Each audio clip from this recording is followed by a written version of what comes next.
Tatanong ko lang, di ba ho ginawa po ng Diyos yung tao, lalaki at babae lang? Ba't po merong bakla at saka tomboy? Yung bakla, lalaki rin yung... Hindi nga, Brother Eli, ba't po binigyan ng Diyos ng pusong babae na hindi naman nila ginusto, na abnormal yung pakaramdam? Ganito, kasi medyo malalim na yung pag-aaral na yan, Ito yon.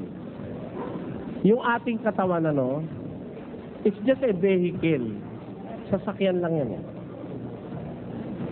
Sasakyan lang yan.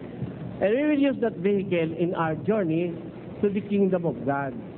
Kaya kahit na ano ba ang klase ng katawan mo kung makakarating ka naman sa langit magdahuli, aalisin din yan sa'yo Di ba? Ibig sabihin yung mga bakla, babae rin sila. Hindi. Ibig sabihin yung loob nila. Lalaki yun Lalaki talaga sila. Lalaki yun Kaya lang, ganito yon. Alam mo ba, scientifically speaking, meron kasing imbalances ng hormone ng tao Kuminsan. Pagka nasa natural balance yung hormone, halimbawa, lalaki ka, Yung secretion ng testosterone, yun na nagpapatubo ng bigote, balbas, ayun. Pero pagka dumadami, natatalo yung testosterone nung, sa babae, estrogen, nagiging feminine ang appearance ng isang tao. Kaya sa tiyan ng ina, ang deciding factor kung magiging lalaki at kung magiging babae, yung balance ng hormonal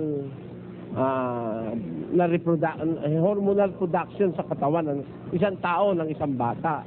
Pagka nakahigit yung estrogen, magiging babae yung nasa tiyan.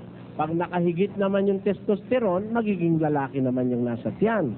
Ngayon, pag naipanganak na at meron pang imbalance na nangyari, lumalabas naman lalaki pero hindi tunay na lalaki. Babae naman, hindi tunay na babae. Ngayon, hindi yun ang mahalaga sa paningin ng Diyos Ang mahalaga sa atin, yung ating pagkataon loob, yung nasa puso. 3:4 ng unang Pedro. Kundi ang pagkataong natatago sa puso Na may damit na walang kasiraan ng espiritong maamo at payapa na may malaking halaga sa paningin ng Diyos. Ayun, yung pagkataong nakatago sa puso, yun ang mas mahalaga sa Diyos. Regardless of what kind of a person you are, ang mahalaga yung pagkataong nakatago sa puso. Hindi naman binibigyan ng weight ng Diyos yung kung ikaw bakla o kay tomboy o kaya ikaw basta wag ka lang manggagawa ng karimari-marim sa Diyos Di makakarating ka rin sa langit.